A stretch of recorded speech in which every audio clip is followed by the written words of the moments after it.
Good morning, gentlemen. Welcome back to the shop. In today's video, we're going to get started on our butcher block workbench.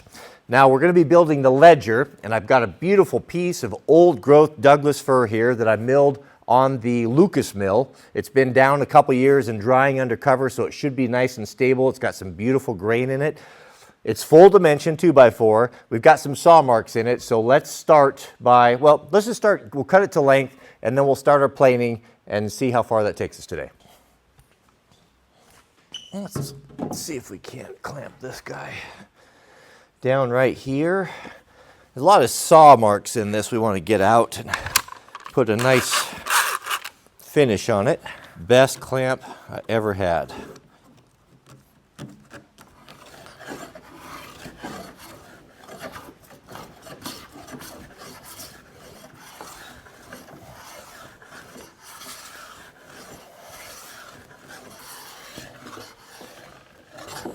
Setting up these irons on your planes is pretty simple if you use, I learned how to do this from watching Paul Sellers, and his way seems to be the best. You see all that wood that got trapped there in that chip breaker?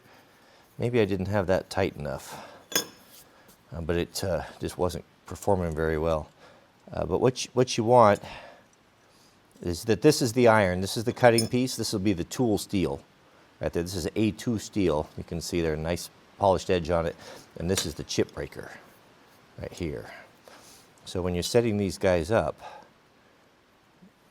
and this would be true for any planes, even if you just buy one of those Buck Brother ones from Home Depot, which you can, if you do a little tuning up on it, I've done some videos on that, that can be a usable tool. Oh, my old eyes. And you want just a sliver of that blade showing below that chip breaker. And then tighten it up. That look good there to you, Mama? Look pretty good to you? I think we'll be in business. Once you get that set, be careful when you're dropping it in that you don't touch that cast iron. And then you put your cap on. And if you put a piece of 1x material, something or 3/4 inch or so, this is how you set the angle of your blade. It's real simple if you do it this way. I'll show you how again. So what we got to find out here with the 1x is what is the angle of that blade. We want to cut a shaving, same thickness on each side. So if we go to the left side here, okay, I can feel that's too deep. That's pretty thick, so we'll back that out a little bit. Left side. Right side, and if we compare those two, they're just about exactly the same thickness, so that's good. So now we know that we're going to be cutting straight on both sides.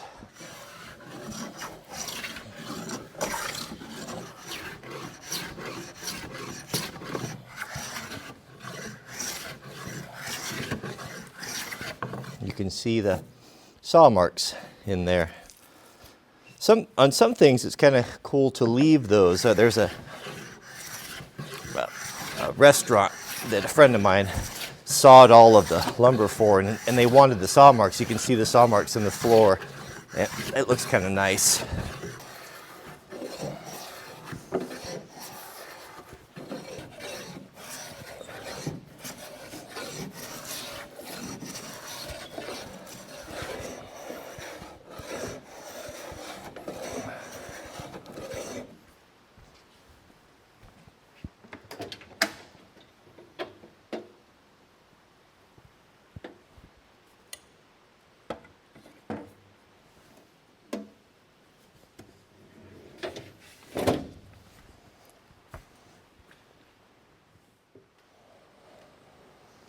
Watch out.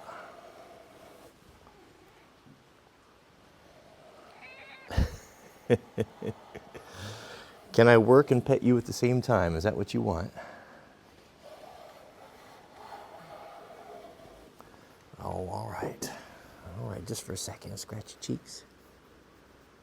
Scratch your cheeks.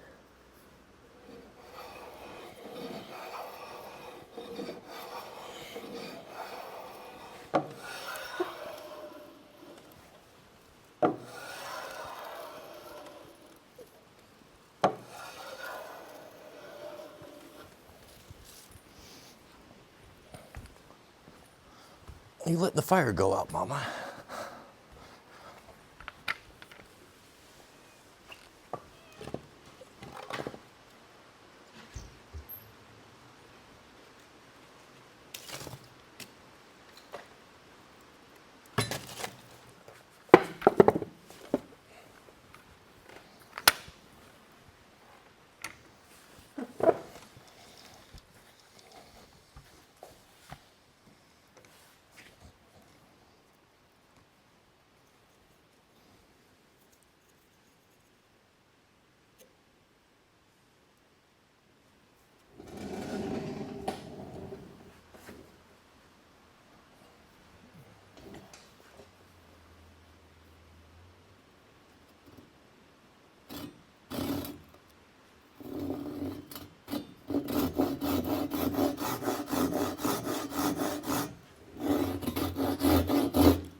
So far, so good.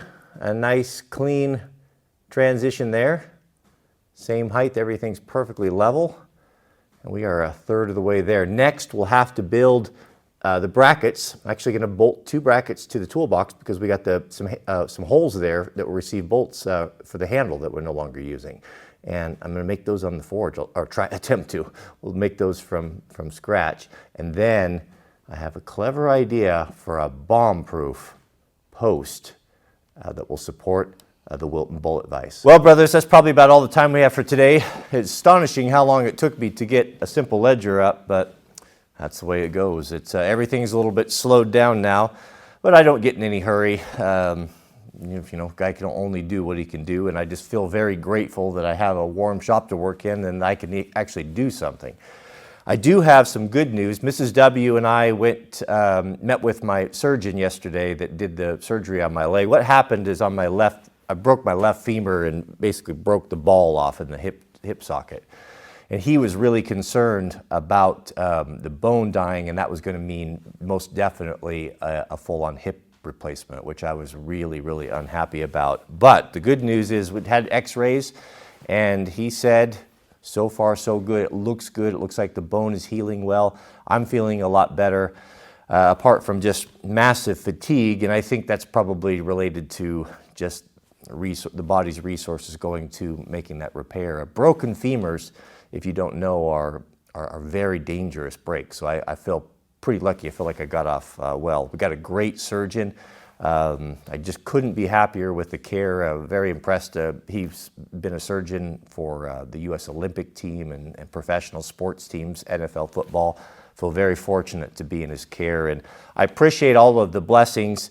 And I'm hoping that we'll get back to normal. He told me I'll be on crutches for 4 weeks and 3 months after that before I can do anything. So the summer for me is pretty much written off for anything fun. One last thing before we go, about yesterday's video about the importance of taking care of yourself so you can take care of your family. One common question that came up over and over again, and I'll just address it here, is would that same mindset apply to a woman that was a breadwinner of a home? And of course, absolutely.